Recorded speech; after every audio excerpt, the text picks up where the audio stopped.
Good evening, everybody. Madam Clerk? Councilmember Von Rudenberg. Here. Deputy Mayor Canestrino. Here. Deputy Mayor Sims. Here. Councilmember Pataglia. Mayor LaBrus. Here. This meeting is being held in accordance with the Open Public Meetings Act, NJSA 10:4-6 et sec. Notice having been published according to law with a copy on file in the city clerk's office and a copy posted on the bulletin board in City Hall. Okay, would everybody please rise for the flag salute?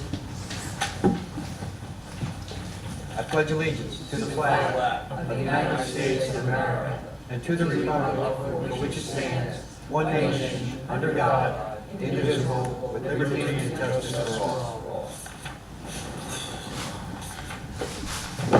Thank you. Okay, right into the agenda, please. Good evening.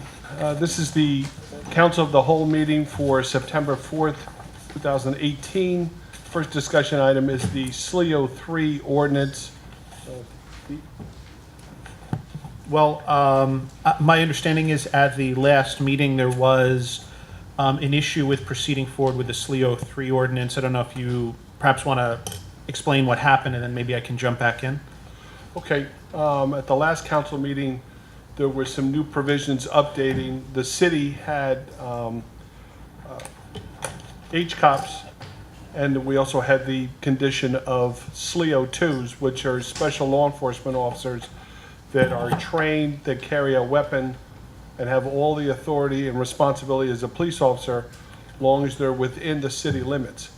There's a new term called SLEO 3s, which is a new position created for officers who are retired from law enforcement after 25 years of service in good standing between that age and the age 65 that can work within the school systems, keeping our schools and our children safe. That new provision had to be put in the city ordinance, and then it came up last week for a vote, and we didn't have enough staff to approve that, and then there was a conflict in the... Yeah. My understanding is there was a concern about an issue involving the potential conflict involving multiple members of this body. Obviously, as we know, the mayor's wife is employed by the Hackensack Board of Education. Dave, Deputy Mayor Sims, is employed by the Board of Education, and my understanding is Councilman Battaglia now has an immediate family member who is employed by the Hackensack Board of Education. And there was a concern over the ability to vote on this ordinance. Now, if you look at the ordinance itself, the ordinance doesn't explicitly deal with anything involving the Hackensack Board of Education. In fact, the SLEO 3 ordinance specifically addresses just the creation of a SLEO 3 rather than assigning them to any particular location. So in fact, if you were to adopt this ordinance, SLEO 3s could be sent to the Hackensack Public Schools or a private school within Hackensack or a community college within Hackensack. So for that reason, I personally believe that voting on this ordinance would not represent a conflict under the local government ethics law in the same way that if you were approving some sort of interlocal service agreement with the Hackensack Board of Education, that you would have those concerns that might need to be addressed. Notwithstanding that, and recognizing the council's concern, there is an alternative approach that the council can take, and I have prepared a resolution that would permit the council to do that, which is to invoke something called the doctrine of necessity. Under the doctrine of necessity, it's kind of a legal way that if there is a conflict, even though, again, this would be out of an abundance of caution, and my opinion is that I don't believe it reaches that level.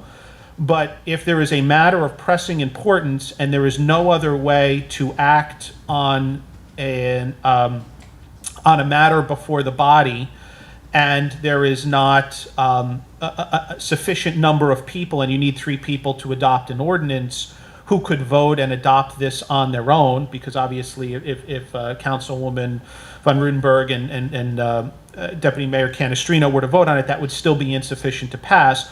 Those are the 3 requirements to invoke that doctrine. So I do have a resolution prepared if that is the way the council wishes to address this matter out of an abundance of caution.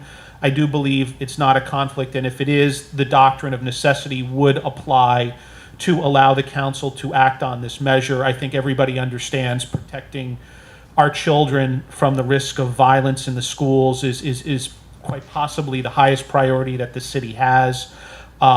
So, you know, we can certainly approach it based upon the council's concerns and how they want to see them addressed. Is there any downside to adopting this doctrine of necessity?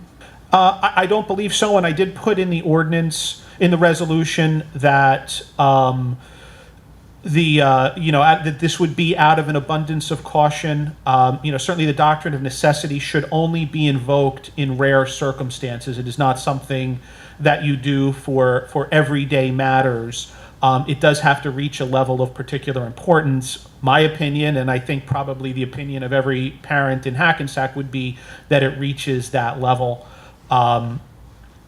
So again, that does provide you that second level of defense. And again, I have put my opinion on the record that I don't believe it's a conflict, and you are entitled to rely upon that based upon a decision involving, ironically enough, a former mayor of the city of Hackensack and his city attorney, who will remain nameless. I mean, if there's no real downside to it, I mean, Dave and John, it affects you guys. I don't know why we wouldn't do it to just make sure there are no issues, but I'll leave it up to the two of you to weigh in on what do you think. Well, if there's no downside to it, I don't have an issue with it. Is that what you, Dave? No negative. Mayor, I know it's out, but can I briefly address one decision? I don't largely agree with the city attorney. Pardon? May I approach, I know it's out, can you suspend? Please, let's not go, That's up to the Let's mayor. wait till the public says- I know, directly to the mayor. Yeah. Well, again, if you wait till the public session, again, this is the, nothing's being voted on until 8 o'clock. So come up and tell us what you have to say at that point. that's it? Yep. Number 2. Okay, next is the Nixle update and future options. At the last council meeting, there was some input from the public and also from the mayor and council in regards to Nixles and Nixle alerts and messages going out. Other communities use this with real frequency, and the city of Hackensack candidly did not. So, given the task, we had a meeting, and all of a sudden, the Nixle pipeline took off at a fever pitch. And we send Nixles out like it's our job, and then some. However, the plus side of that effort, on August 28th, we had 2,218 cell phone subscribers, 1,670 email subscribers. 4 days later, we had 2,184 cell phone subscribers and 1,647 email subscribers. So we're down 34 cell phones and 24 email subscribers. Now, a couple things in this research that I've done is that I was not aware, but I am now, that there are different formats for Nixle messages, and there's a published best practice. The 3 categories currently lead to believe alert, which would be missing child, severe weather, gas leak, wildfire, stuff like that. Advisory, which would be road closures, police activity, school closings. And the next is community, police blotter, community events and such. The also is that Frank Borelli is researching. There is also an enhanced Nixle that can be engaged that comes at a cost. And we're getting a quote to do so. So I think that Nixle is a great tool for the city. I think it's good to keep people updated. The ability, and this whole information will be posted in that calendar, because I certainly wouldn't want to miss that opportunity to put that information in that calendar. It's going to look like World Book Encyclopedia when we get done, is that you can check off or receive that response for alerts, or you can get it for just advisories. So there's some picking and choosing if you choose to. I just want to make sure that the mayor and council were satisfied that they were receiving the right volume and information through Nixles, and that they were either pleased or we needed to tailor this, or before I move forward with any other approach to that. So are you saying that when people sign up, they can say, I don't want the level 4? They don't have the to get, level 3"? if you want just alerts, you can get alerts. If you want just advisories, you can get advisory.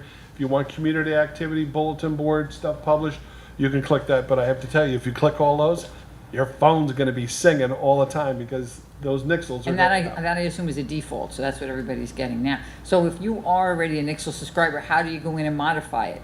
This is why I'm gonna put all of that in the calendar Oh, and the good. page, because Good. otherwise, they'll be calling me. That's right, And okay. the advantage is make sure that information is power and they have all that information. Then this way, if certain things we're doing annoy them, they could just opt out of that and That's still right. be a Nixle person. Okay, that's good, that's good information.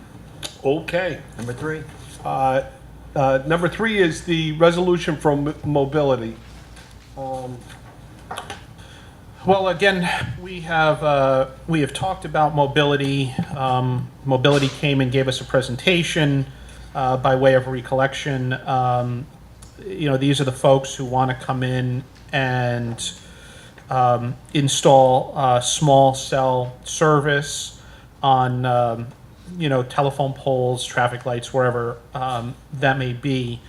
They are arguably a utility under the state of New Jersey, and so working with special counsel on this, the feeling was that it would be appropriate to adopt a resolution to allow mobility to proceed forward with this rather than face litigation over denial of access to the right-of-way. And we have negotiated an agreement with them that would be authorized to proceed forward with tonight. That resolution critically would require that any installation that they seek to make has to go before the Hackensack Planning Board for review and approval. So in the case that they would seek to do something that would not be in the best interest of the city, there would be a mechanism to review that and address it. So tonight would authorize the city to proceed forward. With that, there are certain other terms and conditions in the agreement that have been negotiated with special counsel in order to protect the city as best as possibly can under the circumstances. This is the wave of the future. I mean, right now, everybody understands that data and the ability to, access data, you are going to see these things, not just with this particular company, but with other companies that are going to look to come in and install added bandwidth for the city. So we think this is a pretty good way to proceed forward with this in a manner that can protect the city rather than just risking litigation and having them be allowed to come in and put something up without planning board review. I agree that having a planning board review is the critical piece to all this. But my question is, what if it is, if they're asking to do it on the PSE&G pole, like, do they have to, first, Oh, yeah, before they absolutely. come to planning board, they have to get PSE&G to come Oh, in? Because we absolutely. don't own those poles, we rent them from, That's correct. I mean, PSE&G, I mean, they would have to get all necessary approvals and permits to the extent they wanted to install these things. And they're small. I mean, these are not very big devices. They do not emit a lot of RF radiation. There's reports that are done on that. They're small. So if they wanted to put them on a city telephone, a city street light, or traffic light, they'd have to come to us, get our approval for that particular site. If they wanted to do it on a PSE&G pole, they'd have to do it on that particular site. So yeah, all of that stuff would be required to proceed forward.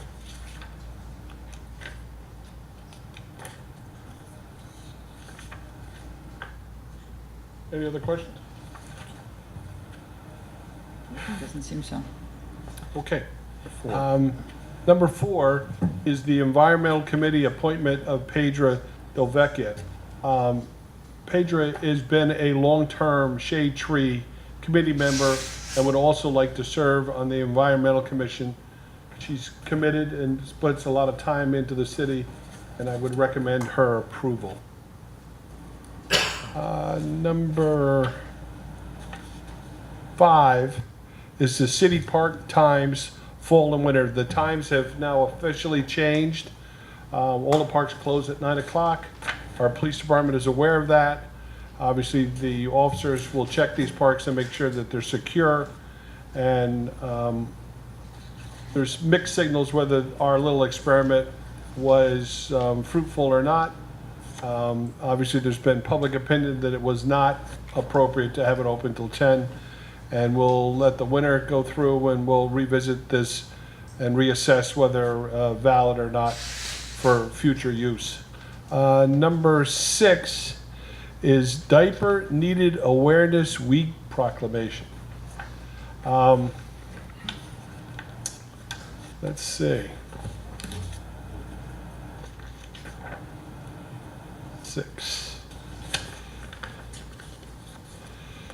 This is a official statement, but basically it states that whereas the people of Hackensack recognize that addressing diaper need can lead to economic opportunity for the state, low-income families, and can lead to improved health for families in their communities.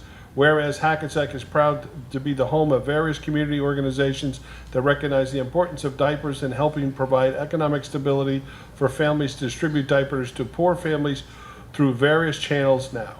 So this is a proclamation that basically officially declares Diaper Needed Awareness Week. And they partner with Greater Bergen, who's, lives here in Hackensack and does a great job. I mean, I think why not raise awareness for that? Number 7 is a resolution requesting the assignment judge to provide an additional judge for the city of Hackensack because of the volume of work that the city of Hackensack produces. We request and have in the past been awarded an additional judge to help hear cases so we can keep our calendar moving and fast and speedy trial element so we're in compliance. And number 8 is the 2019 recycling calendar update. My favorite subject. We're going to expand the 2018-19 calendar. Recreation, Environment Commission, access to all, rent stabilization, zoning, planning, stigma-free, APATA, Conda Co-op, Shade Tree.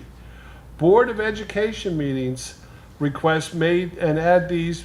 Not sure if we're permitted to do so. That's something we'll have to check, make sure that we're allowed by the Board of Education. The Nixle messages, a page on explaining how the process of either adopting all or parts of the Nixle. Leaf pickup. A request was made to have some sort of pickup schedule. We will be using bags only, or will we still stay with the allowed ability for residents to pile in the street? That's a council decision. Obviously, we've visited this at least twice in my tenure here, that the DEP would personally and at some point will require that all of the leaves are bagged, but mayor and council have chosen to allow for that option and kind of work towards that goal. Recycling and rubbish, keep color-coded calendar and map so residents know what night to put out. Twice a pickup will be continued to begin Memorial Day ending on Labor Day, and a city phone directory. This has been on the past calendars and will provide information so people don't have to call and search through phone bank to figure out where they are going to need. And then finally, meeting dates for council. All of these things are great. However, the minute you publish them on a calendar and you change the calendar date, now everybody's going to come in and criticize and say, whoa, the calendar's wrong. There probably has to be some declaration on there in big bold print. This is the published calendar at the time of this date. subject to change Things are because, subject to change. Yeah, absolutely, just Check- check the check your website. Check the website. Yeah. right, Telling because, people to check the website, because sometimes there's special meetings that are added too. yours truly gets to hear an earful about how things get changed every time. So I'm almost stuck in the middle of, I'm kind of almost doomed to do it and doomed not to do it, so. I think as But long as since you have we've the had- disclaimer and we do make sure we post on the website, which we do, telling people, before you come, please check the website to be sure. And But I've had such passionate pleas from some of our residents that sit in the back row there that I can't let their cries go unanswered. So I'm going to give it my best shot for this year, and hopefully I'll do better. How is that plural? Have I ever complained like No. There's residents? but there's another party that occupies that space in the back at some point. Number 9, Fashini Park Playground ribbon cutting. The city of Hackensack, through some grant funding, put in basically a little tot play park at Fashini Park. This was completed, but there was not a formal dedication. So I just wanted to know if the mayor and council had some idea of a ribbon cutting and a date and time that they'd like to attempt that. And we certainly don't have to determine that today, but at some point, hopefully it'll be a little cooler and maybe we could schedule something either before a council meeting or something that would work to your folks' schedule. Number 10, there was a discussion and a recommendation from Rose, who is the current leadership of the Recreation Department, and the notion of having a food truck festival was suggested. I guess there is one currently being held every year in Morristown, or twice a year, One in Bergen County. which has by the been courthouse. highly successful and really gives an opportunity for people to show their wares and an opportunity to kind of change things up a little bit. That has never been, to my knowledge, ever been done here in the city. So I thought as a discussion item, would the mayor and council consider that going forward? To maybe make a plan to try a food truck festival here in the city and see if we can generate some community spirit and some residents come out and try the wares here, so to speak. Discussion on that. I like, I don't know if I would do it in Fashini Park, but yeah, Okay. we'd have to decide how big. Are you starting out small? You're doing 3, 4, 5 trucks? Or, we're having entertainment, anything to go with it, There's a whole new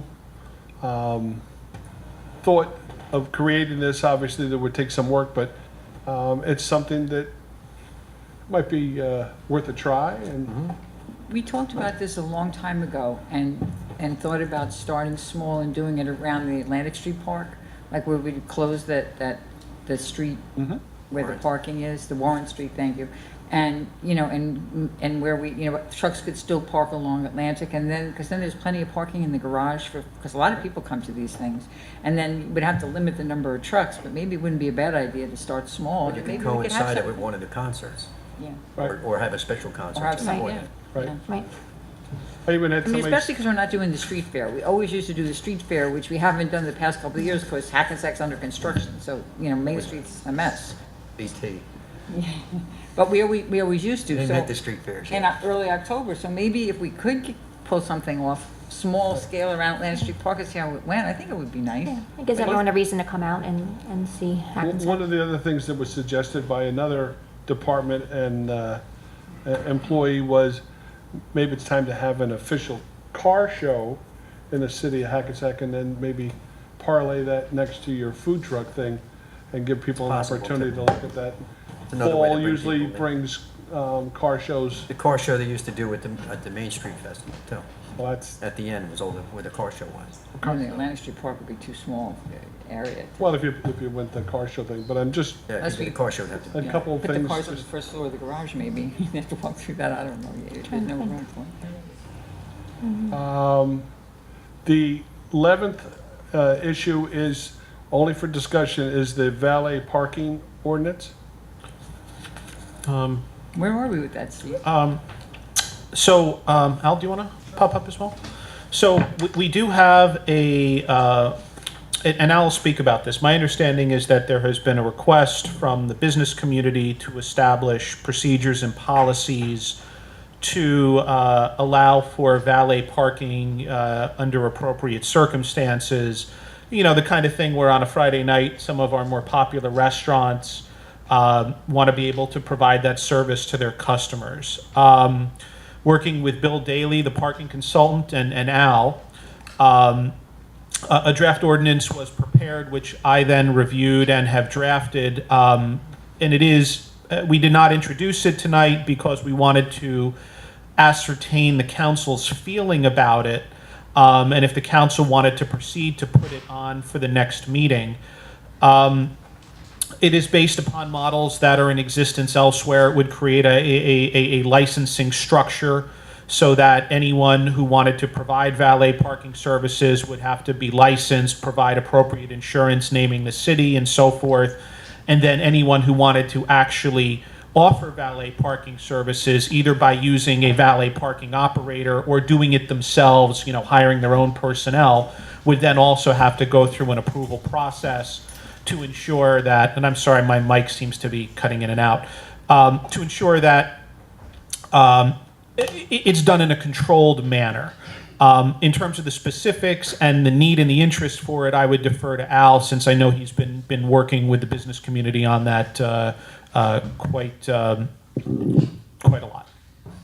Thanks, Steve. I think you've done a fairly good job of describing what this is and what it's all about, but it is an ordinance that was requested by a handful of restaurants, two of them on Main Street, one of them on Sussex Street, lobbying through the Main Street Business Alliance, because they do perceive a need to be able to have cars drive up to the curb. Some people are older, parking could be a bit of an issue. So Bill Daly and I looked at other communities that had done this, in particular Fort Lee and Ridgewood, and synthesized those ordinances and tried to come up with something that we thought makes sense here. And when you have a chance to review it, it's in 5 parts. And as Steve alluded to, we're talking about one section that deals with licensing of the operator. The operator could, in fact, be the restaurant itself, or it could hire out another entity that all they do is valet parking.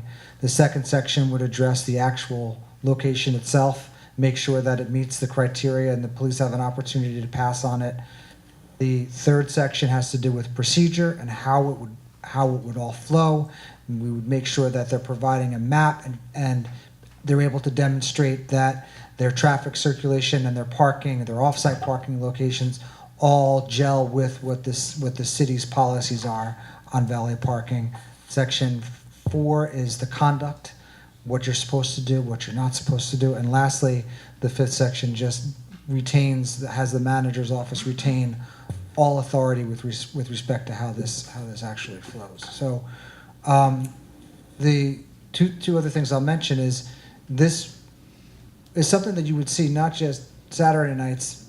The request that came from us was Thursday, Friday, Saturday, Sunday. The downside is you would, in theory, be taking away metered parking spaces from other restaurants or other businesses in the area, and that had been at least a concern in at least one of the other 2 municipalities that we contacted. So it's something to consider. And lastly, when you have the 2-way conversion, how it actually flows after the conversion remains to be seen. It would really depend on very smooth operators, parking attendants being able to just get cars away from the curb and parked quickly, especially at busy times. So it's an ordinance and a practice that's not without its problems, but something that I think the city should look at, and the business community at a minimum, and the restaurants that have requested the business community to look at this feel that it's something whose time has come in Hackensack. I'm happy to try to answer any questions. And let me just add in, for Al's point, I mean, part of the ordinance does require a plan that is subject to review and approval, which means they have to think this thing through. Where are the cars going to go? How are they going to get them there? How are they going to get them back? So it's not intended to be, this willy-nilly thing where they just hop in and drive around till they find another parking spot. All right, good, thank you. I think it is a necessity, especially on Main Street, with some of the restaurants that we're anticipating coming in. And would definitely help with the flow of traffic and limit, people just pulling up, dropping off their car and getting out, and then somebody takes their car away. I mean, and if that's the council's assessment, then at the next meeting, we'll put it on for first reading, and then, obviously, we can have further debate about it when it is formally up for approval, and, if members of the public have concerns, they can raise them to you and you can consider them. Thank you. And that would complete the city manager's report. Okay. With that, I need a motion to open to the public, please. Offer.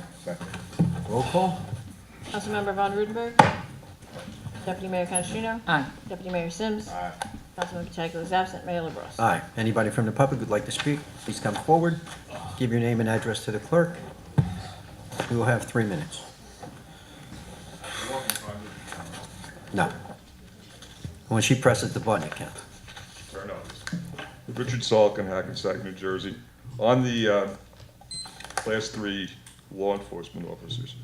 No, I agree with your analysis. I mean, but I've been urging you for 5 years, since we had the dust up over the SRO. I think you should declare annually invocation of the doctrine of necessity. You've got so much going on with the Board of Ed now on a regular basis. Now, it'd be awkward for David, I think, to sit down in that committee. But you're gonna get into issues with them sharing in the pilot payments. They're gonna ask, you know that. I think you should do it, and so you don't have to keep going back. Get it out of the way. Yeah. I mean, and I appreciate it. And my comment on that is, the doctrine of necessity, part of the intent behind the doctrine of necessity is public disclosure. And my concern would be if you do it annually, I do think it probably makes more sense each time you feel that you need to do it, that you explain it to the public, that, what is going on, you do it separately. That would be my only concern is, yes, it would be easier to just do it and be done with it, but does that provide the kind of notice to the public that, I think the intent of the doctrine requires? Arguably it is. There's not a lot of case law on this, but that would be where I come down. Let me briefly respond. I'm not gonna get in an argument. No, and I mean, I appreciate the respectful dialogue. Mr. Rudenberg and Mrs. Canestrino are the subcommittee meeting with the Board of Ed subcommittee. As time goes on, and again, I said, David is going to be awkward. You're not going to sit down with Rosemary, and that's not going to work. But you're a little removed, and you're going to get into those kind of issues of taxation and sharing. I think you'd want to be there. So I think, on a formal vote, you might want to read, say, look, on our first meeting in January, we invoked this because it's ongoing. It's unique. We would not have a quorum. We need it. But you're going to meet in the interim, and sometimes, I've heard you say it, sometimes the issues are so important concerning the Board of Ed. You should be there, you're the mayor. My opinion. Okay, one other thing on this. I'm not clear why in the ordinance you set forth the hourly rates. You have a salary ordinance, chapter 38, that's really where it belongs. I know you got to move forward, I'm not saying table it for that, but just it's being consistent in the formats, it really doesn't belong there, nor do you really need the language that they won't get any benefits, because Class 3s don't get it by virtue of the law. So maybe think about coming back and amending it afterwards. Yeah, and I don't necessarily disagree with that, but just so you're aware, the existing ordinance, and in terms of consistency, did have the salary for Class 2 in the existing ordinance. So in terms of consistency, maybe the prior ordinance is inconsistent, but the attempt was to try and keep it in a similar format to the existing language that established the Class 2. So that is the explanation as to why that I happened. wasn't aware of that, but they both shouldn't be there, but in due time. Fair enough. We do have other things. I'm sure you Steve, can I ask you a question? Yes. So if you did this annually, it would cover everything during the whole year? So if you don't have to announce this before each vote? Again, I would have to look at that. That is an interesting concept. In researching and putting together this particular resolution for tonight, I did look at some case law as to making sure that I felt comfortable that the doctrine of necessity could be invoked in this case. There's a lot of cases that are out there where, for example, if say there was a disagreement among the council. One of you, the mayor, for example, mayor works, as we all know, for Hackensack University and recuses himself from that. You need 3 votes to pass an ordinance. If there was an ordinance to adopt something involving the Hackensack University Medical Center, and 2 of you agreed upon it and 2 of you did not agree upon it, you cannot invoke the doctrine of necessity to allow the mayor to vote, because theoretically there are enough people there to be able to pass it. It's just you don't have the support for it.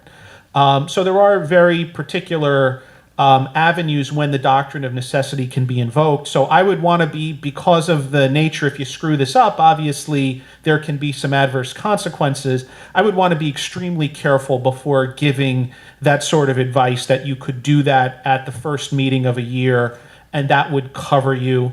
If that's something the council wants me to explore further, I will, but I'm certainly not prepared to say that's okay at this point without really looking at it carefully and delving into it. Why don't you look into it for us? Because it may make sense. If that's, Thank you.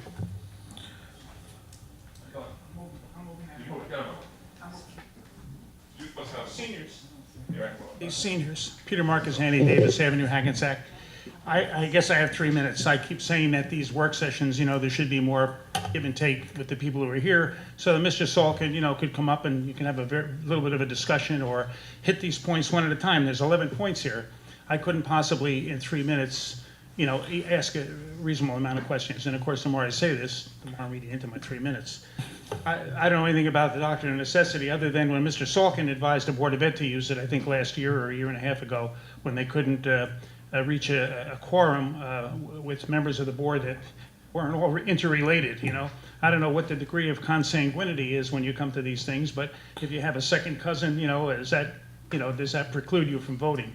I'm more concerned with who gets hired. That's more a question of affinity. Somebody's brother-in-law and cousin is now going to be a cop.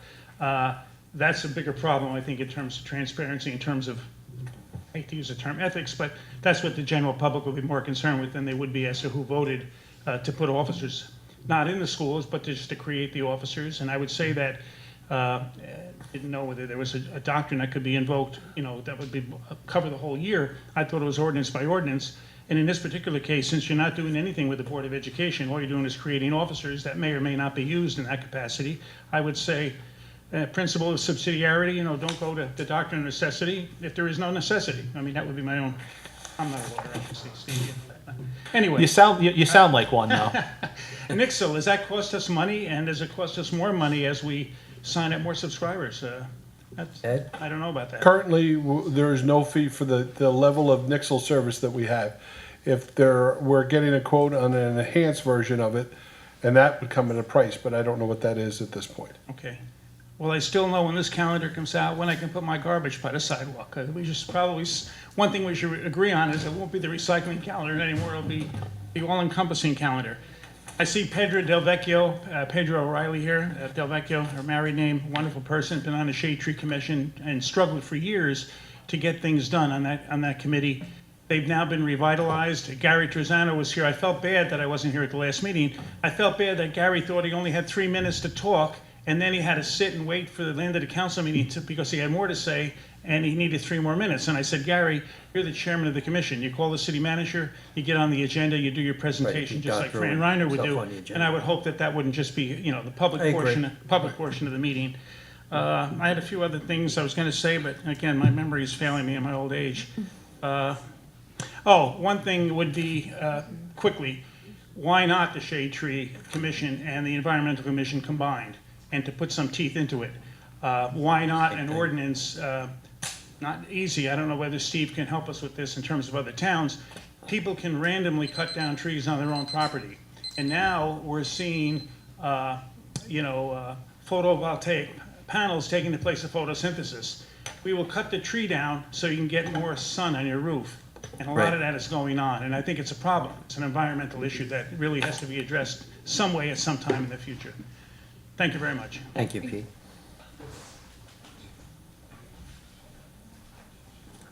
Regina DePasco, Parker Avenue. The Nixles actually came in very handy last week when there was an accident on Summit Ave and Beach, and my husband was leaving for work, and I said, don't go that way, go another way. And that's what I think it needs for us. I know there's construction all over the place. We get to some of the same ones every day because there's the same. But I think that's what we need. We need to know these things that, you know, when I get up to a point and say, why didn't somebody tell me this road was closed? You know, I get a nixle, I know the road was closed. I think that's the purpose of it, and the alerts. We were only using the community level. We were using the basic. And I think, you know, if anybody doesn't care about it, well, you know, scroll by it, just like anything else. You scroll by it. If you don't think it applies to you, you know, it's useful to somebody at some point, you know. And if you can pick from a menu what you want, then fine. If you only want community, then you just get community. But that level costs us, that enhanced nixle, having those options costs the city. The current 3 basic levels that I described already Doesn't currently cost us anything. doesn't cost us anything extra. Okay. It's the next, there's an enhancement if we choose to select that. And when I get that price and all the details, I'll present that accordingly to the mayor and council. Okay, but we've had it all this time and we were only using it at, you know, I don't know if people were complaining, but I was like, wow, yay. I was very happy with it. As far as the calendar, I'm not sure if you're aware, but I don't know 100% either. Our stigma-free may be getting absorbed by the Municipal Alliance. I don't know anything about it. Yeah, so when you go to heard do that, the calendar for that, they were going to discuss it in June, and we haven't had a stigma-free meeting, and there's one That this would month probably be a sometime. good idea. But, you know, Okay. yeah, just so you know, if there's a calendar, it might not be, you know what, it's gonna change, but just stigma-free, I'm aware of that one. And Food Truck Festival, combining it with another event would be the way to go. You get more people, because a lot of people won't show up just for a food truck, but they'll go to a concert, or something, and get something to eat while they're there. And I think Atlantic Street Park is a perfect place to start that. Thank you. You're welcome. Anyone else from the public? Sir?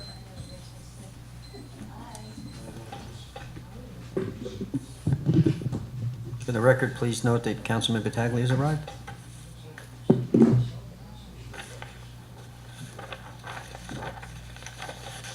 John Evans, Lincoln Street.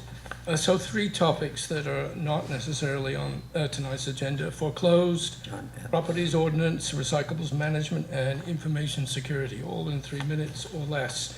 Foreclosures, with the run-up in property prices, and I've recently retired, I check Zillow periodically. I filtered for foreclosed properties, and not surprisingly, given New Jersey's foreclosure process, the numbers are high. 112 in Hackensack, 1,600 in Bergen County, and more than 10,000 in the state.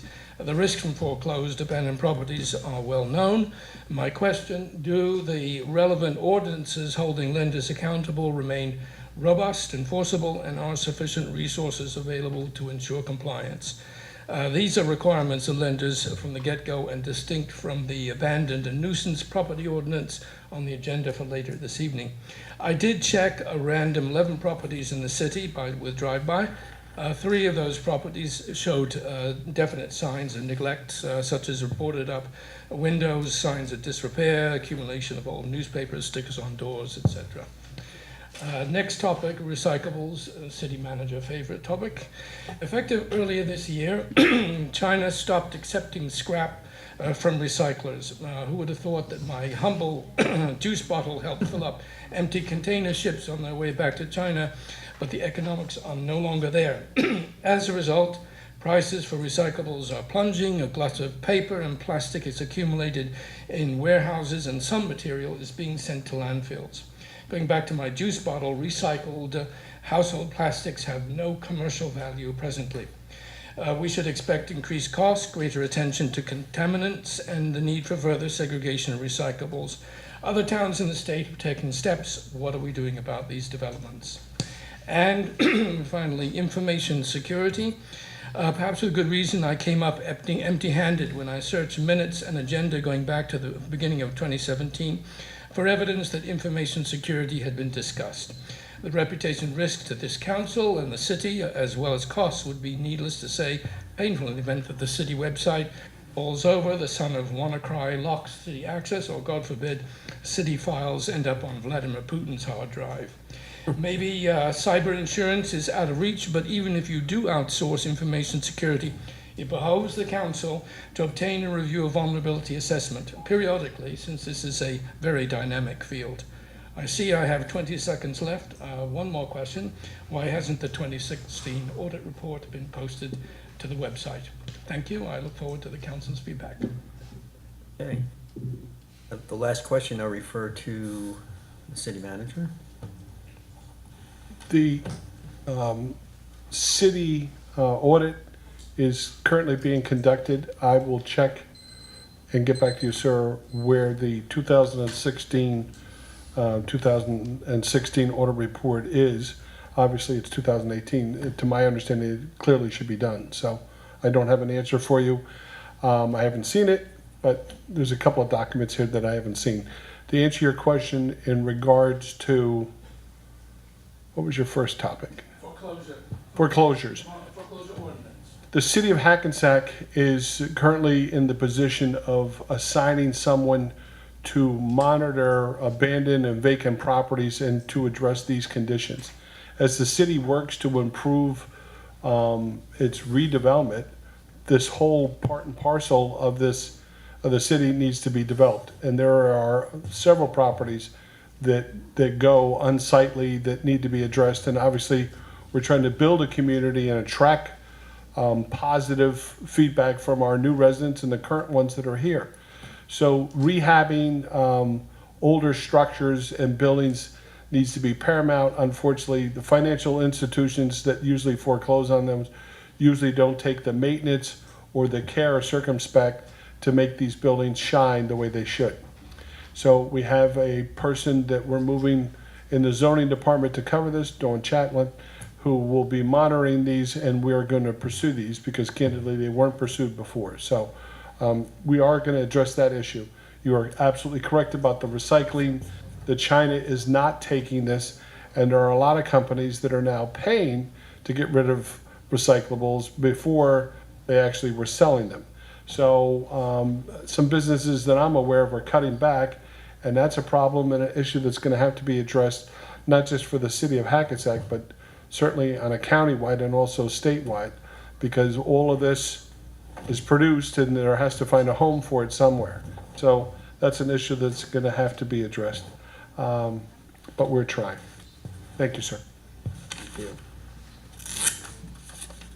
That cyber insurance thing was kind of interesting, something you might want to look into. Albert, do you know anything from our past involvement with that IT company?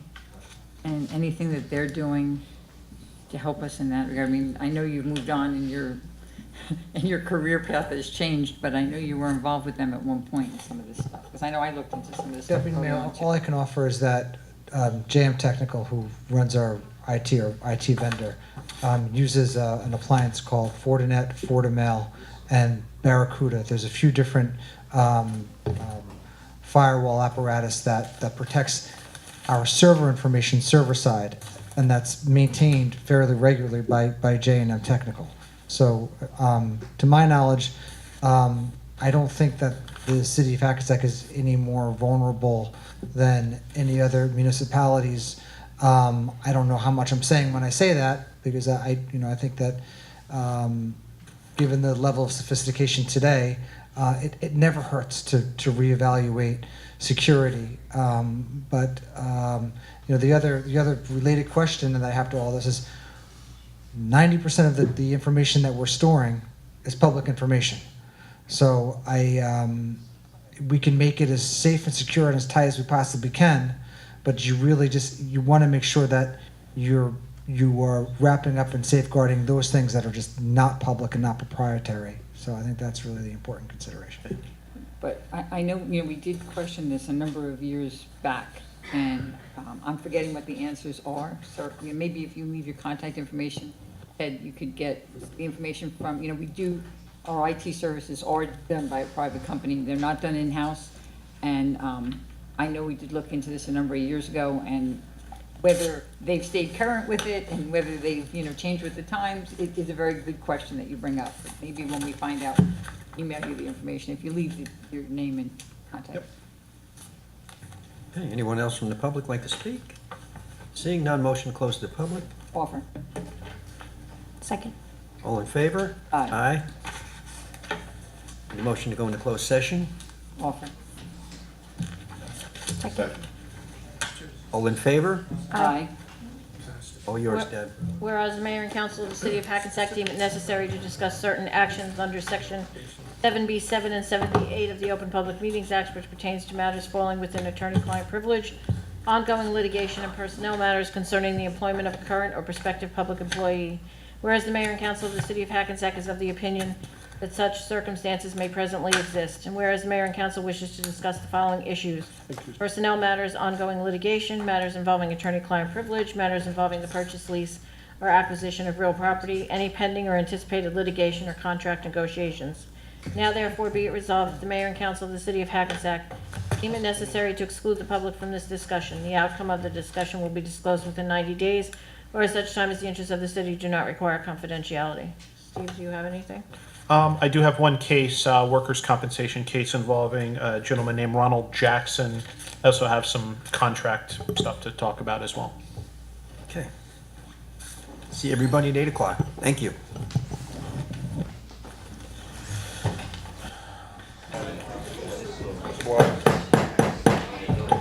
Good evening, everybody.